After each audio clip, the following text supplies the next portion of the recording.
اور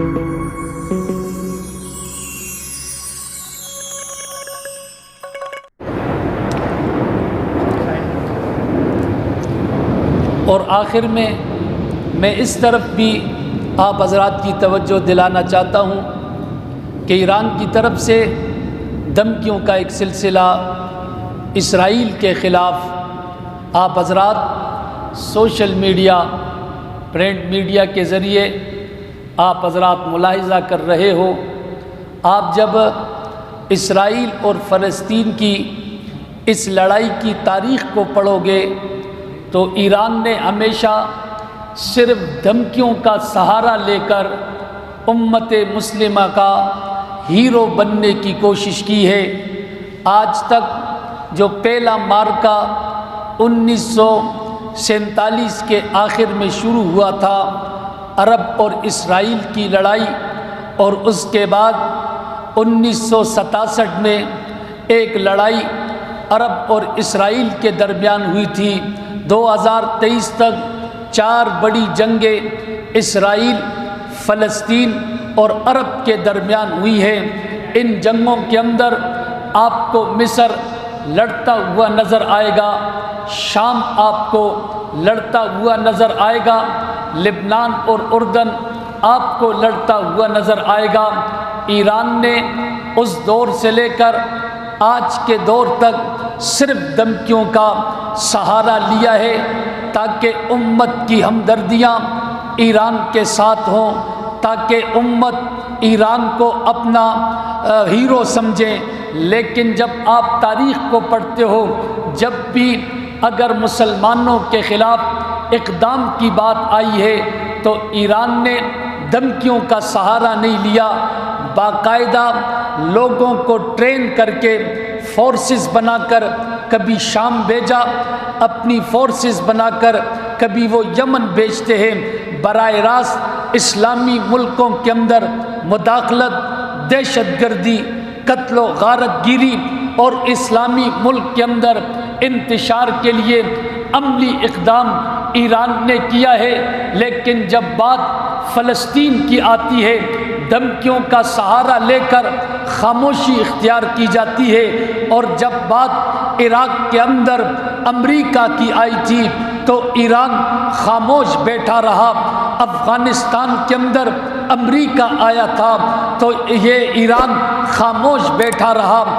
شام کے اندر امریکہ آیا تو یہ خاموش بیٹھا رہا، بلکہ ان کی مدد کے لیے شام کے اندر فورسز انہوں نے بھیجی ہے۔ گرامی قدر حاضرین اور سامعین، اس کی وجہ یہ ہے کہ ایران امت مسلمہ کے ساتھ مخلص نہیں ہے۔ اگر یہ امت مسلمہ کے ساتھ مخلص ہوتا تو یہ ایران جس طرح شام کے اندر انہوں نے فوجی کارروائی کی ہے، لوگوں کو بھیجا، ٹرین کر کے بھیجا، یمن کے اندر بھیجا، اسی طرح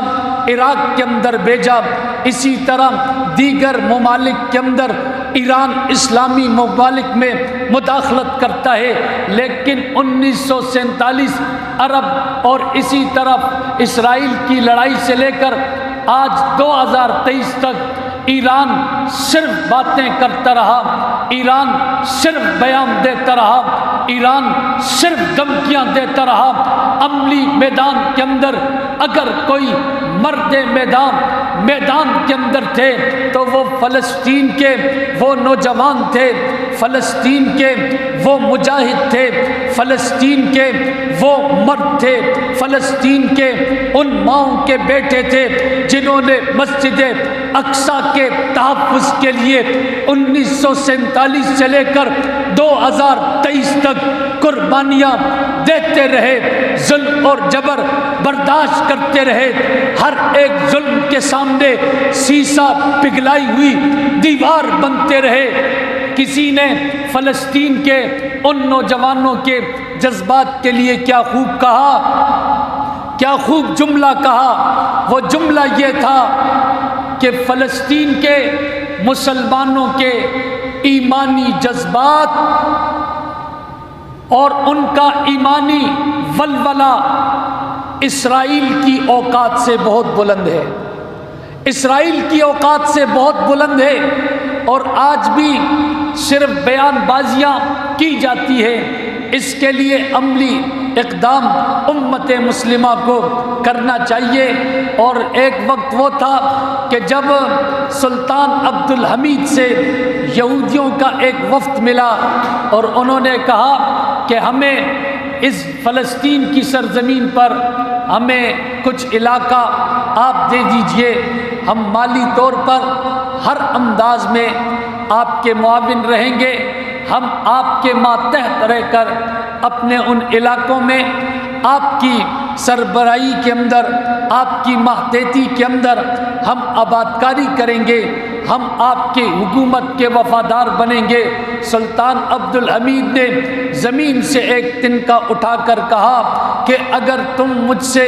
اس تنکے کا مطالبہ بھی کرو گے میں تمہیں یہ دینے کے لیے بھی تیار نہیں ہوں۔ گرامی قدر حاضرین اور سامعین، فلسطین کی یہ سرزمین یہ مشرق وسطیٰ کا ایک بارڈر ہے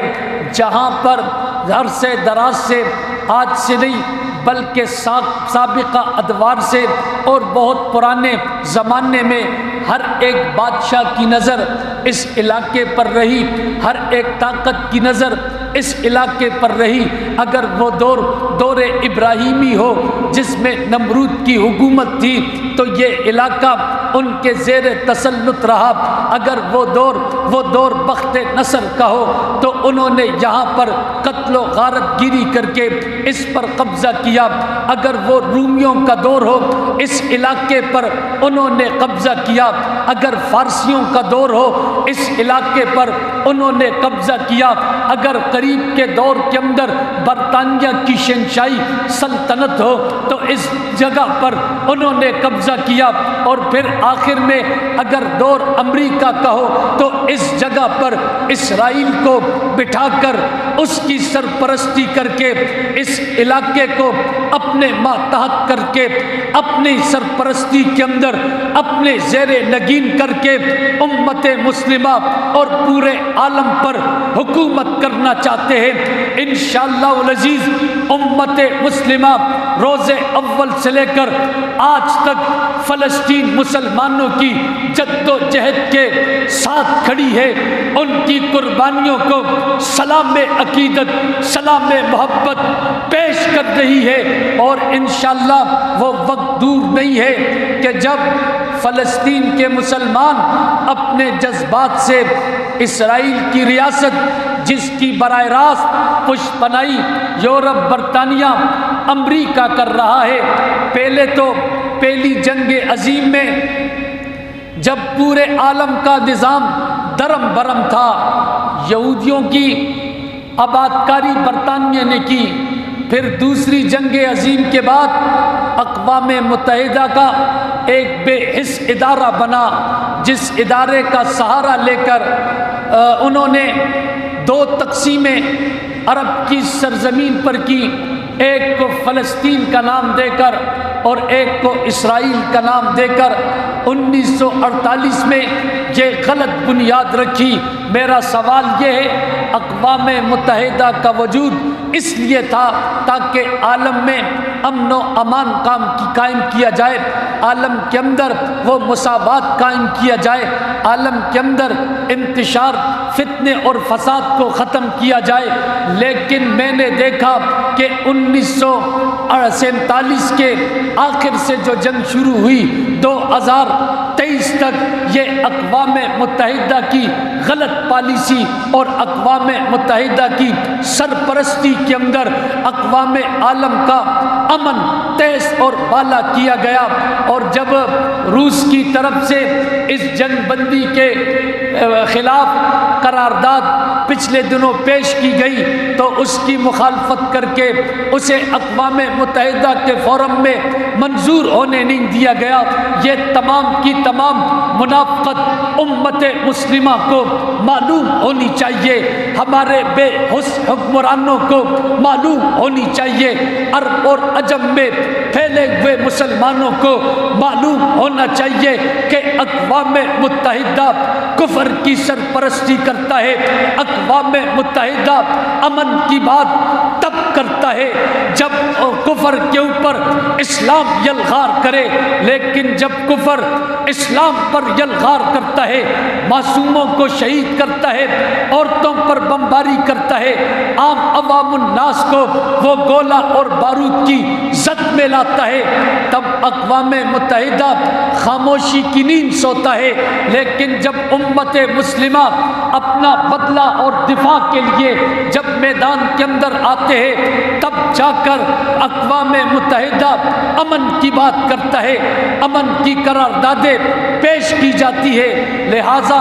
ہم مطالبہ امت مسلمہ سے کریں گے کہ دھمکیوں سے آگے عملی اقدام کیا جائے، تاکہ فلسطین کے مسلمانوں کی پشت پناہی پر، فلسطین کے مسلمانوں کی امداد اور مدد کے اوپر، فلسطین کے مسلمانوں کا حوصلہ بڑھاتے ہوئے آپ نے کھل کر ساتھ دینا ہے۔ اگر برطانیہ اور امریکہ اور یورپ کھل کر ساتھ دینے کا اعلان کرتے ہیں، امت مسلمہ کو بھی کھل کر ساتھ دینے کا اعلان کرنا چاہیے۔ اللہ رب العالمین عمل کرنے کی توفیق